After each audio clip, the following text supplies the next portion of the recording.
I'm just going to lay out a couple of things for the people that are seeking answers, that if you're looking through material from antiquity, this is something else that I've discovered, and I just want to pass it along.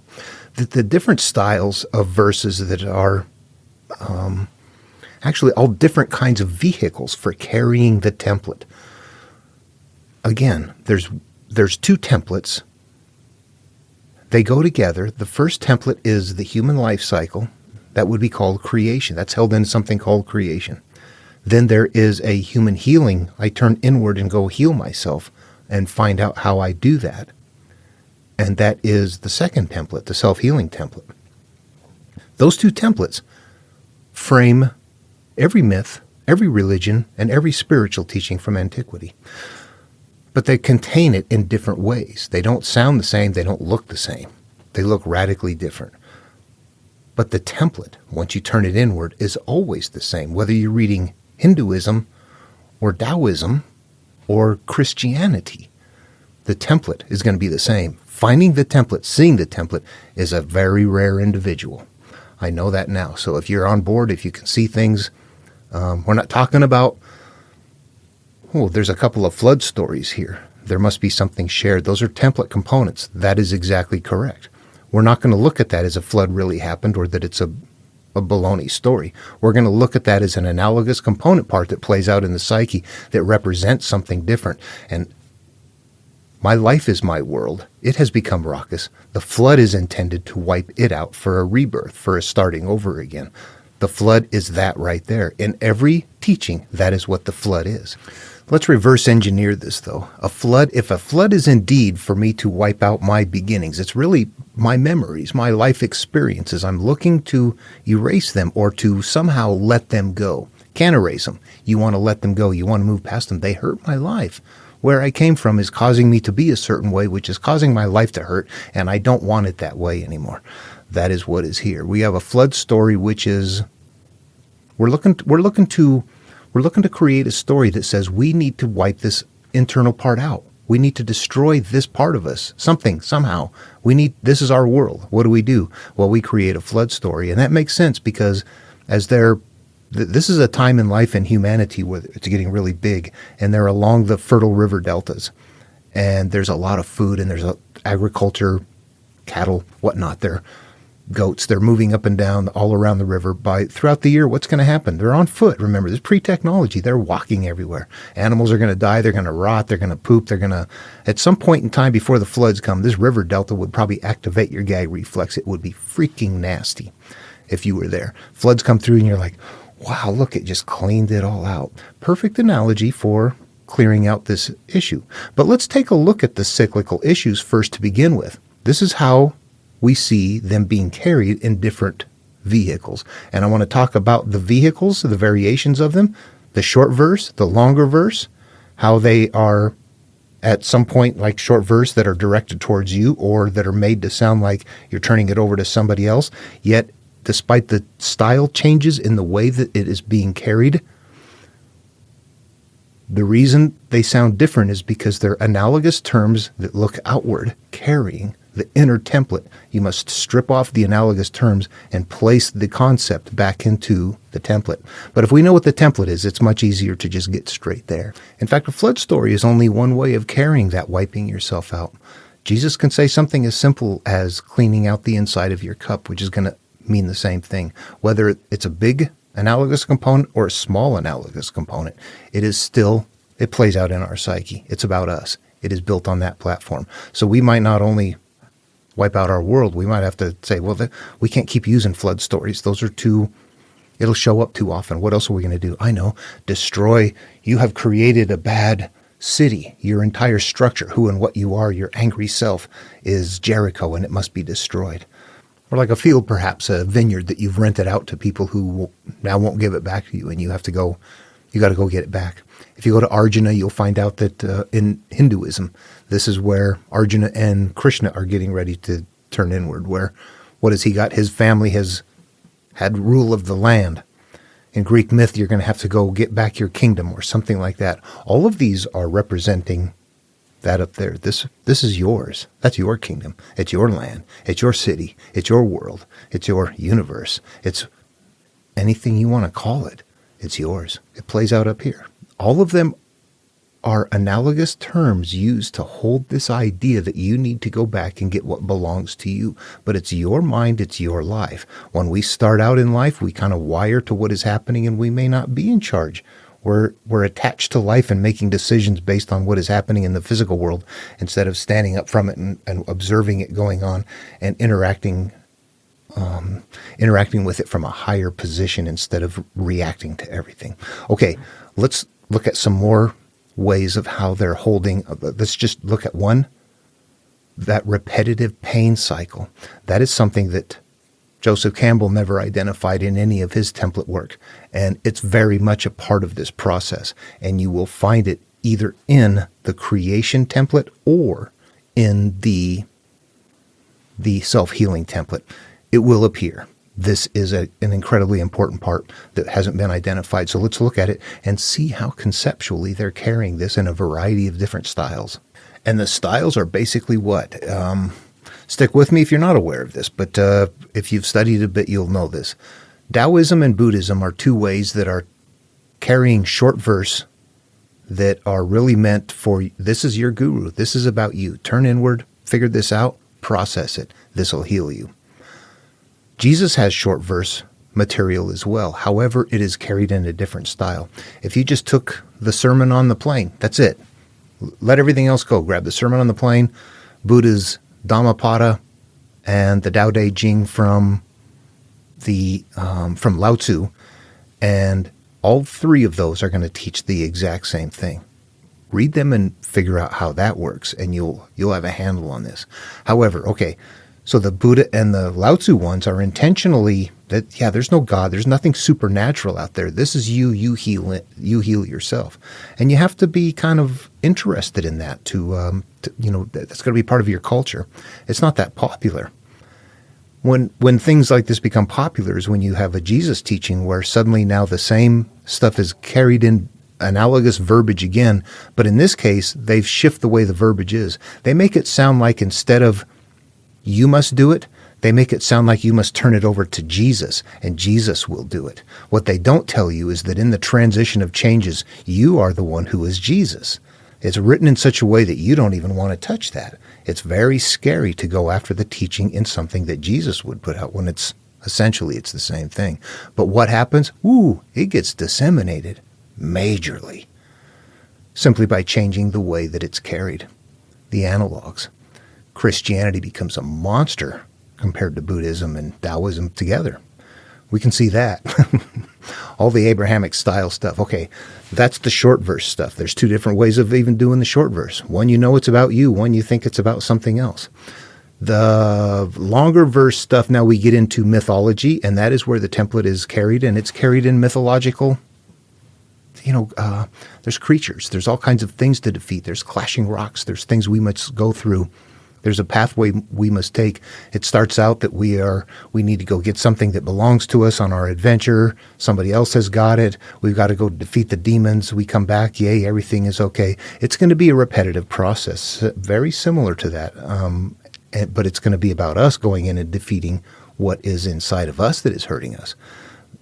Carried in a way that is a wonderful story to carry in the population. It's a storytelling culture. They don't read, they don't write. They're telling stories, and they want long stories. This would be what they're doing, long stories. We would, if we were there, that's exactly what we would be doing. We're doing it now. We're doing it with media. We're still doing the same thing. However, myth is known to be myth. You take that same template and put it into a different vehicle called religion, which is a variation of myth. We still have things in Christianity. We still have a talking snake, a talking donkey. We have giants.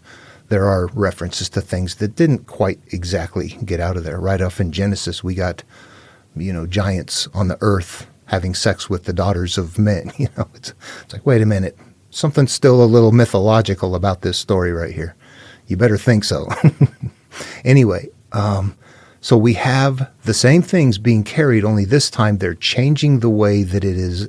In the same way, in the short verse, it went from this is you to this is somebody else. This went from this is adventure to this is a control system. This is a lifestyle. This helps us control, but also guide a population, not just control. It's not control. You got a lot of people that are going crazy. They need to hear. How are you going to rule and control a bunch of unruly people? Religion's a good way to do it. Big brother looking overhead, but at the same time, they're all held in ways that it fits in the population and works because it always has your enemies included in it, which for the seeker, you know that whatever the enemies are out there really mean the enemies that you're carrying within. Those are analogous components that fit in their culture that is going to make that story carry.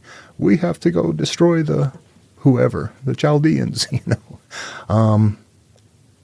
and maybe in their culture that they thought the Chaldeans were bad, so it fits and it looks and it's going to carry. When in all reality, the person on the template knows it's not about the world, it's about them. It's about their world is inward. So those outward carrying components are simply what worked in their culture, what was happening at their time. But the stories are based on what was going on this template. Okay, so we've talked about the different styles now. Let's go ahead and bring up some examples of the way they're teaching something. And again, conceptually, what I want to do is the reason we go on the journey is because we have repeated problems. We have cyclical. We recognize at some point, my God, this is just over and over again. It doesn't quit. What am I going to do? I have to get out of this. I have to extract myself. It's that cycle right there that has to be identified because it's incredibly important, but it's identified by everybody.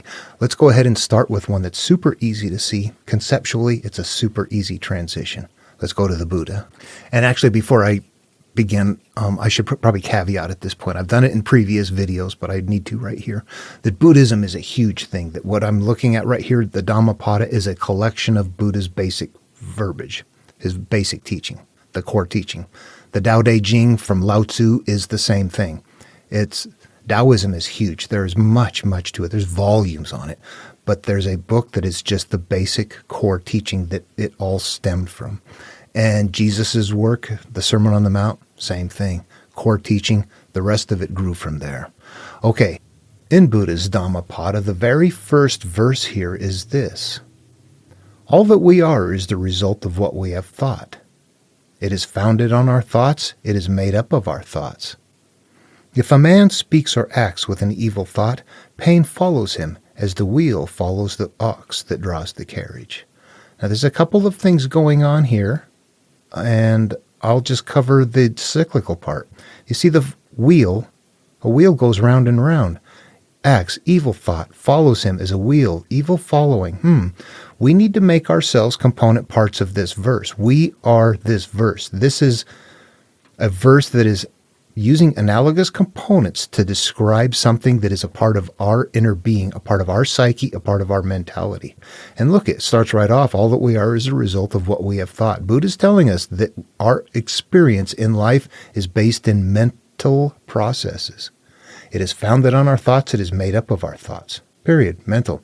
If a man speaks or acts with an evil thought, now this is where we have to start looking at analogs and realizing that something is happening here that might be a little bit deeper than what we think. Evil does not mean momentarily, consciously in the conscious world. That this evil means that I am thinking I hate you. And then later I change my mind that as long as I, resolve that or something like that, that's just not enough. You might look at that verse and go, I'm a nice person. I don't do that. I still have a lot of issues though. The evil is something different here. The evil is something that plays upon our life, but what it does is it interferes with our destination. And the destination here is nirvana, inner peace, happiness. Anything that interferes with our inner peace and happiness is what we're looking for. So an evil thought is something that interferes with our peace and happiness. Now, that might mean that you go along in life later thinking, I got raped and I hate who did that.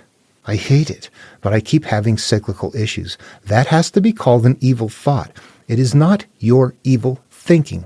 It is an analogous term used to carry the idea that there is something nested in here that is not okay. And pain is going to continue to cycle around. You see the cycle happening right there? We become the foot of the ox that draws the carriage. That is, that's us moving along through life and pain is following us. Do you see that right there? We play it out, but it has to transition really into the psyche, into the past, into what is stored, what is in the inner recesses, the hidden away part. That's where we're going to. It's spiritual teaching material based in mental processes. There's only one place to go, and that is to the memories and the emotional states stored electrochemically in the brain. What happens if we go to Lao Tzu? Now, this is the first page, the first verse of the Dhammapada. What I'm going to do is focus on the area that I've got highlighted in red right there. There's actually a few verses leading up to it that are going to be an incredibly micro creation story. So we're not going to touch that. I just want to look at these parts right here.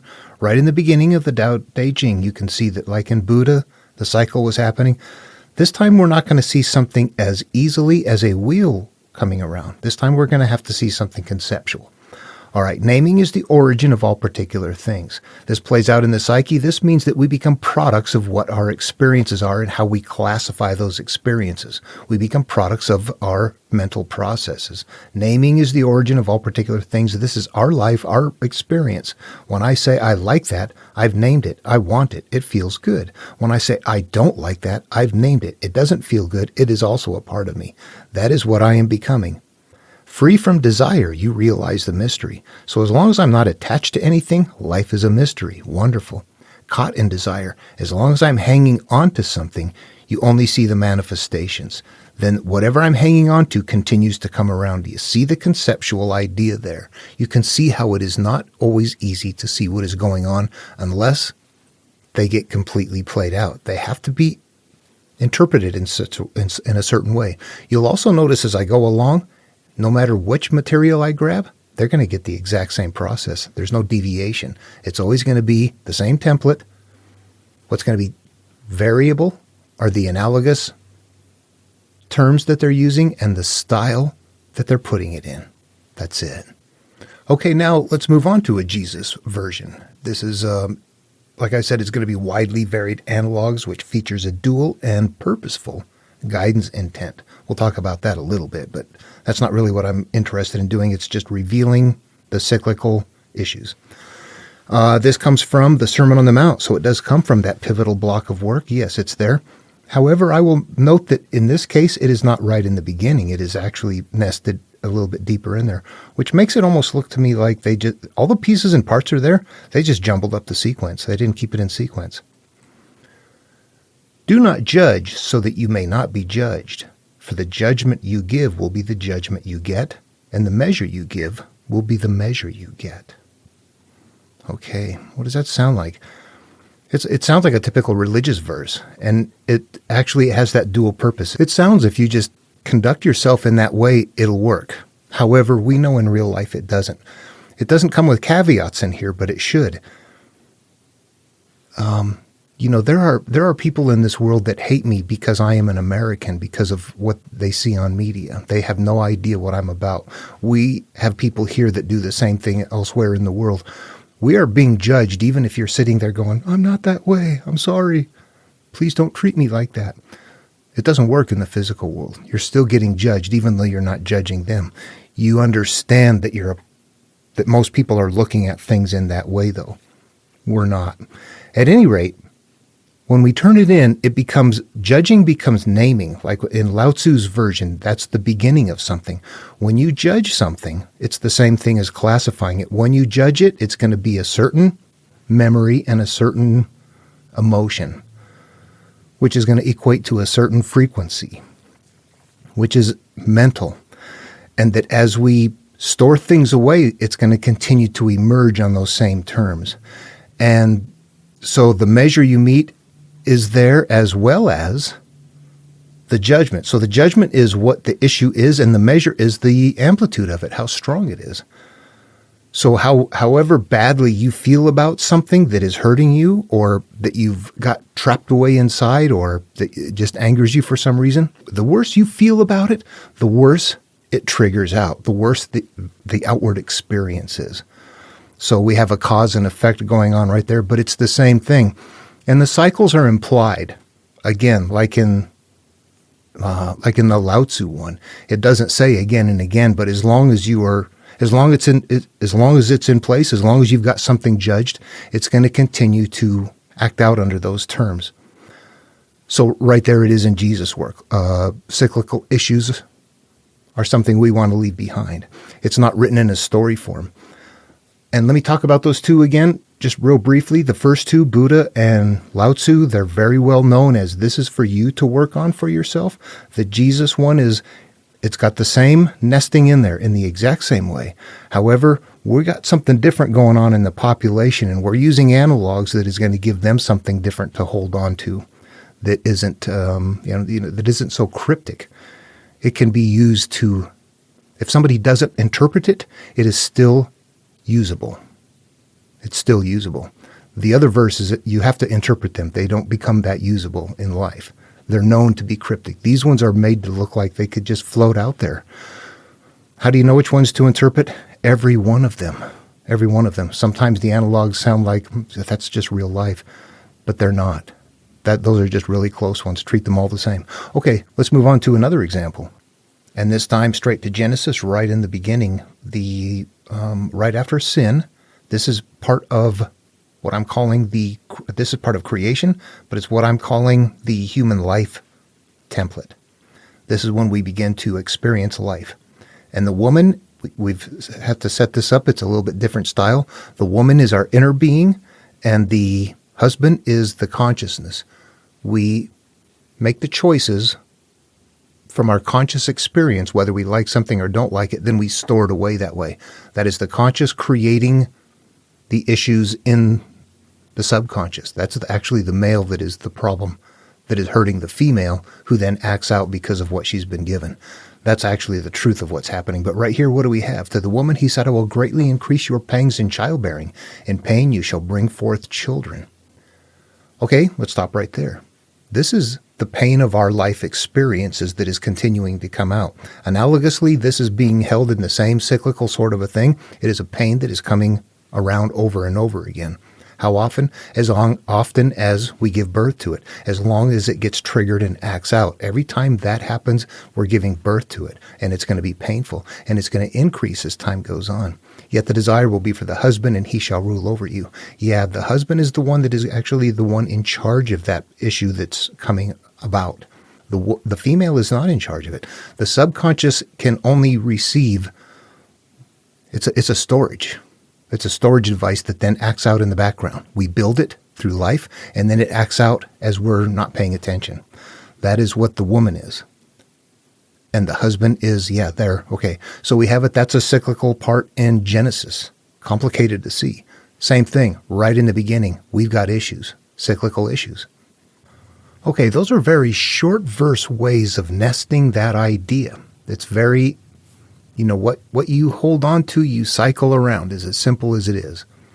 And that's the good stuff and the bad stuff. We're only interested in the bad stuff. So we always understand that everything works this way. The stuff that is hurting us, we can interact with.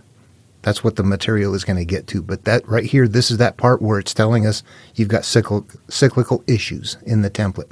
And it's going to continue to come after you. These are in very short verse style. These get into mythology. Let's jump into a couple of Greek myths here, and I'm going to grab some. I'm going to copy some stuff from other sites, and I'll post links below to where they are. Might make it more entertaining. That people have got better graphics and whatnot than I do, so I'm going to share some of their material. However, I'm just going to jump into these videos right where the punishment part is. The first one we've got is Sisyphus. Let's see what happens there. You probably know this story. If not, you just hang on. We're just looking for concepts here. But Zeus would have the last laugh. Sisyphus's punishment was a straightforward task, rolling a massive boulder up a hill. But just as he approached the top, the rock would roll all the way back down, forcing him to start over and over and over for all eternity. Okay, next we have Prometheus. Was it immortal Titan, one of the early gods? This is an early self. This is part of the early part of our life. So let's jump right into that one. Oh, and the Greeks thought that the liver was the seat of emotion. But Prometheus's punishment wasn't simply life imprisonment. His torment would be terrible. Zeus decided that a dreadful bird would be responsible for devouring his liver, instigating immeasurable pain. Prometheus was an immortal Titan, With that said, after being torn apart by the odious bird, his liver regenerated, just to be attacked again by the animal the next day. The Titan endured this punishment throughout many and painful years. You see what's happening? Instead of saying cycles of pain, they're creating a story that is a cyclical pain happening. We're going to go to one more Greek myth here, and this one comes from the Argonautica. But was punished by Zeus for spreading the secret of the gods. The god blinded Phineus and sent the Harpies to haunt him. Every day, a feast was served to Phineus. However, when he was able to eat, the Harpies appeared and stole his food. All the remaining food was contaminated by the filth brought from the winged demons. Phineus proposed the heroes to reveal how they could cross the Symplegades rocks, which clashed together and crushed the boats that tried to go through them. The Argonauts fought the Harpies, but at the request of the goddess Iris, sister of the Harpies, they did not kill them. All right, there's actually a couple of parts combined in here. Number one, first of all, you have joy every day. You get a feast served. You're starving, you're hungry, and something comes and defiles it. You can't eat. You're disappointed every day. So the cyclical thing is happening there on a daily basis, and it is painful. It's bothersome to you. Phineas is before he tells them how to get through. He makes them help him out, and what they do is they trap the Harpies. You see, there's a crossing of the threshold going on here. There is trapping of the Harpies. The Harpies represent the old part of you these are the things that are hurtful to us, that we don't have resolved. They can't be destroyed. They, in this case, they're asked to not be destroyed. They're not going to be destroyed. That'll be a common theme as you go and find creatures or things throughout here, or whatever comes over and takes over, is that a lot of times they will not be killed. They will only be rendered in some way that they can't hurt anymore. And that represents the idea that we still have memories of what happened, but we're having to let go of our connection and our emotional connection to them, because that's what's hurting us. And that is what's being nested in these stories in the most incredible ways. Let's look at another one. All right, huge scale, probably the grandest scale out there. You go on the hero's journey, or you go on that self-healing path. You know who's the biggest story perhaps out there is Moses and leaving Egypt. That's us. We're Moses when we go on the path, and we're bringing all of ourselves, our Israelites, with us. We want to go to the Holy Land. We're looking for something different. We need to leave our past behind, and there's 10 plagues that continue to come about before the past finally says, go ahead and go.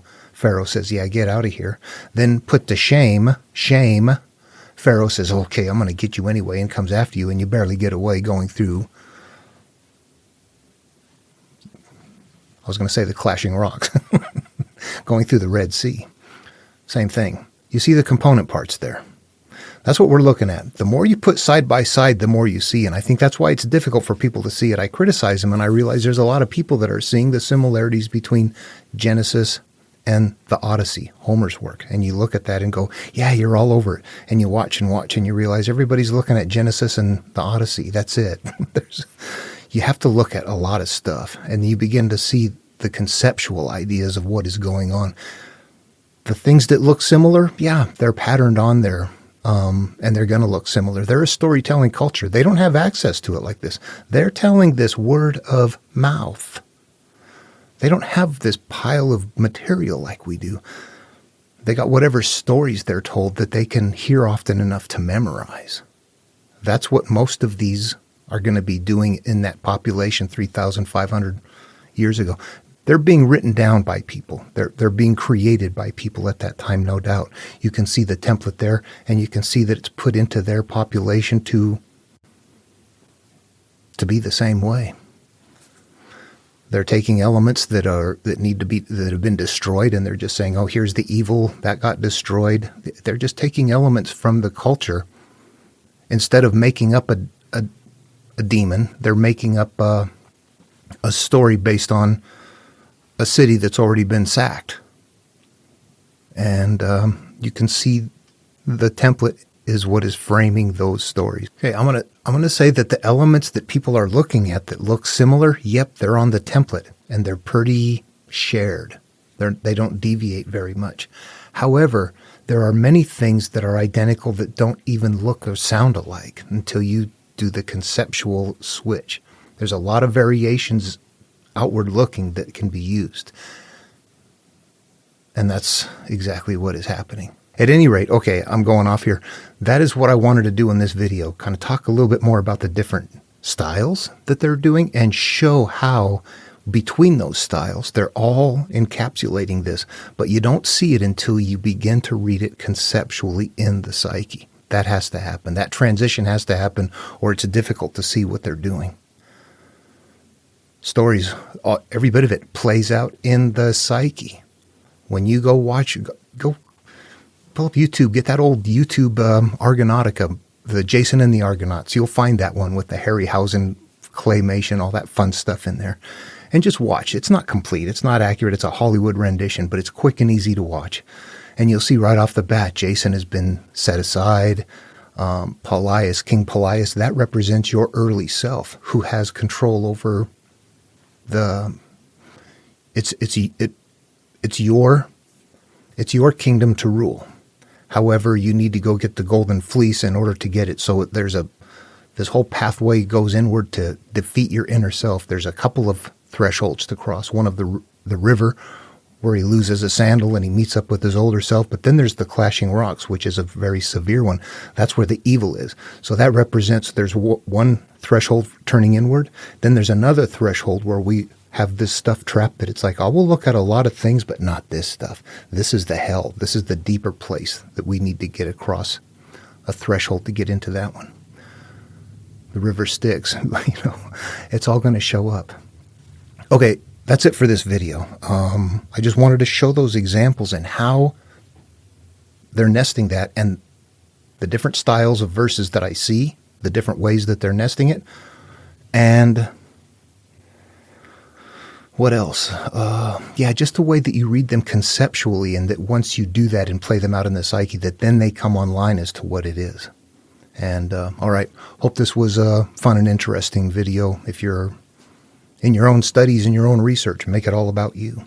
That's what I was told, 40 years ago by some Buddhist monk in Okinawa, that I didn't understand a word he was talking about. He had broken English. I remember him saying, because I was asking him about a verse in the Dhammapada, what does this mean? And he said, make it about you. And later on, confused, I asked him something else, and he says, make it about you. Make it all you. It's all about you. All of it is about you. That's what he told me at that time. I had no idea what he meant. No idea whatsoever. Today, I'm like, okay, I spent 40 years looking for this. Here it is. All right. Have fun.